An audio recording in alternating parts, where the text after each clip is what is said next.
From the impact on civilians and efforts to help them, we have described it as a catastrophe, a nightmare, as hell on earth. It is all of these and worse. To prospects for a ceasefire. If talks do not resume, I fear for the worst. UN officials described military activity in Rafah as a new low in the war on Gaza, an increasing threat to the region. So did many member states. Rafah is the last remaining area in Gaza that has not been completely destroyed. Rafah is the sole region where humanitarian actors could still operate. Rafah is now the final refuge for Gazans displaced from their homes. The UN says more than 800,000 Palestinians have been displaced from Rafah since Israel issued its evacuation orders 2 weeks ago.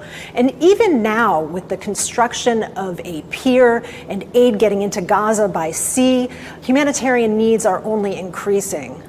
The Rafah border crossing, once the main access point for aid, remains closed, while other access points are too unsafe to meet the growing needs. Even the United States, Israel's closest ally in the Security Council, called for deconfliction.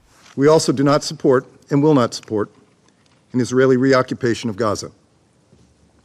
And we have long maintained our objection to any large-scale military operation in Rafah that risks mass civilian harm.